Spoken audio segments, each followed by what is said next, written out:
Assalamualaikum warahmatullahi wabarakatuh. Kembali lagi di channel aku, Sinawang. Nah, kali ini aku akan share tentang gizi pada ibu menyusui ya. Di sini bentuknya tuh PPT, jadinya ini PPT dari teman-teman aku dulu. Jadinya ada 12 slide kalau nggak salah ya. Nah, ini mengenai materi gizi pada ibu menyusui. Silahkan simak satu persatu.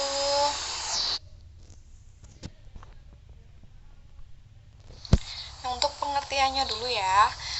Pengertian dari gizi pada ibu menyusui yaitu suatu unsur yang terdapat di dalam makanan yang dikonsumsi secara normal dan berguna untuk aktivitas, metabolisme, dan cadangan di dalam tubuh selama masa nifasi ibu. Yaitu untuk pengertiannya dulu.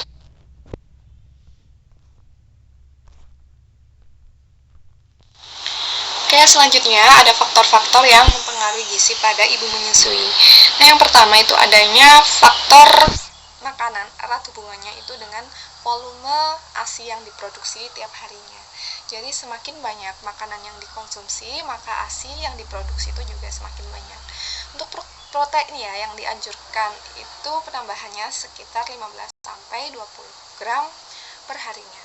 Dan suplementasi ini juga dibutuhkan ya untuk menambah gizi si ibu, dan hal ini juga yang terakhir berkaitan dengan aktivitas si ibu. Semakin banyak aktivitasnya maka juga dibutuhkan makanan yang semakin banyak pula.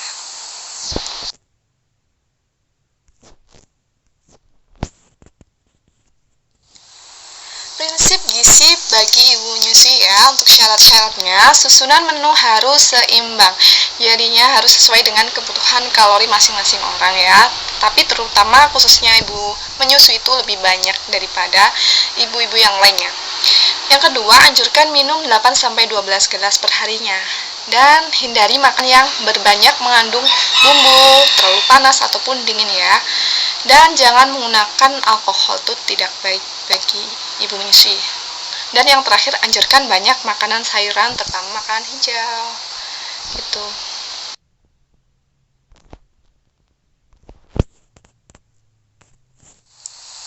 Bahan makanan yang dianjurkan untuk ibu menyusui ya, jumlah dan mutunya itu harus lebih banyak daripada saat kehamilan ataupun mengandung TKTP. Apa itu TKTP?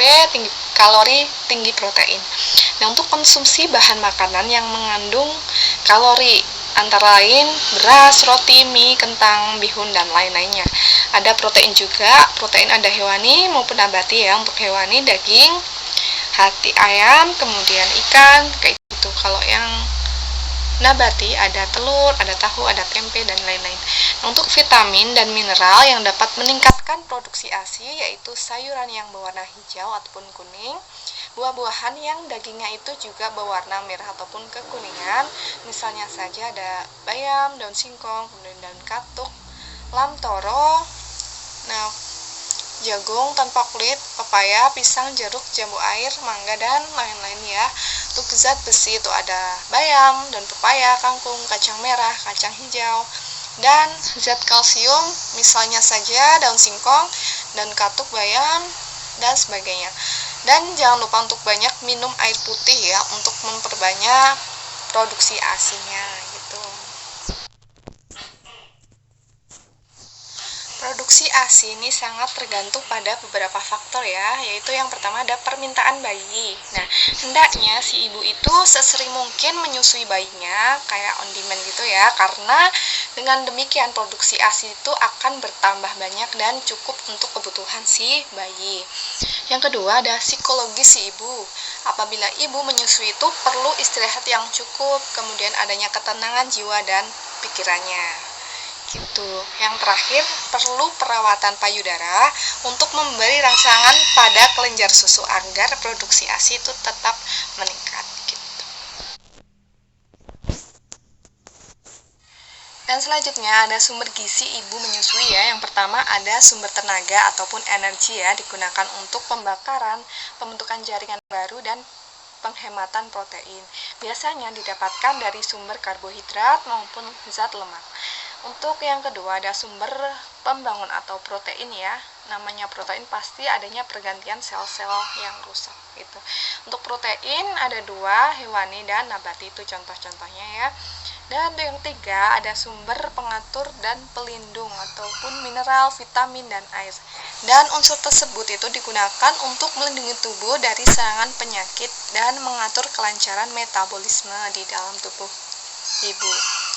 Nah, ibu harus minum ya air putih sedikitnya itu 3 liter per harinya, bahkan kalau bisa lebih gitu.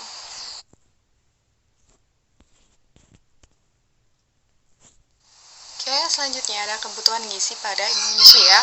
Makanan yang dikonsumsi itu berguna untuk sebagai penopang aktivitas, kemudian adanya metabolisme dan cadangan dalam tubuh, kemudian memproduksi ASI dan pengembalian alat-alat kandungan seperti keadaan sebelum hamil gitu.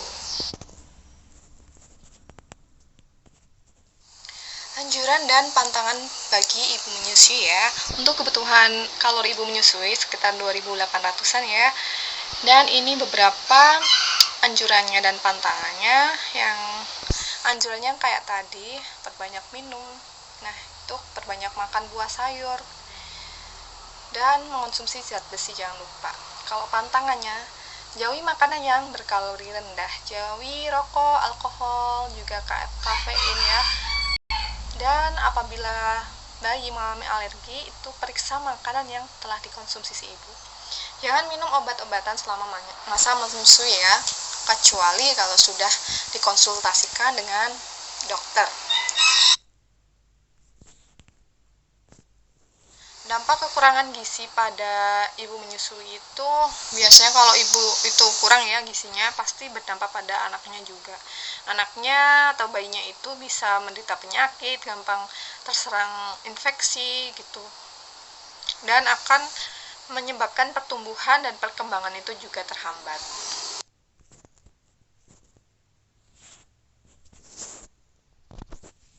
Nah, ini slide yang terakhir mengenai pendidikan gizi pada ibu menyusui ya. Nah, di sini adalah suatu kesimpulan aja, jadi aku nggak akan bahas lagi, silahkan dibaca sendiri. Semoga bermanfaat. Bagi yang lainnya, jangan lupa untuk subscribe, like, dan komen. Dadah!